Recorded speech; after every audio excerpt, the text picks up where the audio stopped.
आइए मेरे प्यारे भाई, अब हम देखते हैं 57। इसमें दिया है पाइप ए और बी एक टैंक में लगे हैं।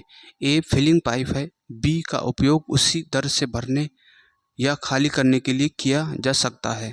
ठीक है, ये क्या कर रहा है, भरने वाला पाइप है।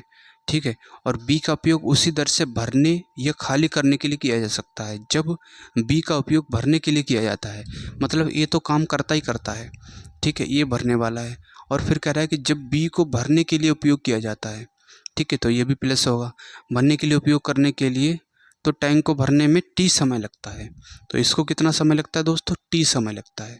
ठीक है, और फिर क्या दिया है कि यदि ए टैंक को भरने के लिए, अब ए टैंक को भरने के लिए प्लस, और फिर कह रहा है बी खाली करने के लिए उपयोग किया जाता है, तो बी किसका उपयोग किया जाता है, खाली करने के लिए, निगेटिव होगा। तब क्या होगा, तो टैंक को भरने में लगने वाला समय 5t है।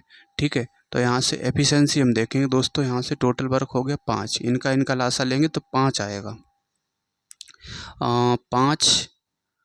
5t आएगा।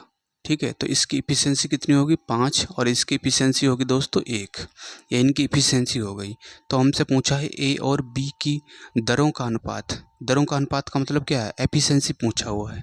ठीक है, तो देखिए दोस्तों, ए प्लस बी, ये कितना दिया है, 5 यूनिट दिया है। ठीक है, और ए और ये माइनस खाली करने वाला ये दिया 1 यूनिट। तो यहाँ से ए और बी का मान निकालेंगे। तो तरीका क्या है दोस्तों, जब इनके कोफिशिएंट एक एक दिए हों, मतलब इनके गुणांक जो हैं एक दिया है ना, इसका भी, बी का भी गुणांक 1 है, इसके भी गुणा में 1 है, ए के भी गुणा में 1 है, तब क्या करते हैं, तब ए का मान निकालेंगे। तो ये शॉर्ट ट्रिक है, दोनों को जोड़ दो, उसका आधा, 5 और 1 6, इसका आधा 3, तो ये ए का मान हो गया।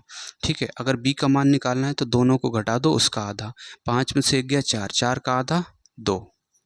ठीक है, इस तरह से निकालते हैं। तो इनका क्या पूछा है, दरों का अनुपात ए और बी, ये कितना आ गया, 3:2। ठीक है, 3:2 इसका आंसर होगा। तो इसका भाइयों सी वाला ऑप्शन सही होगा।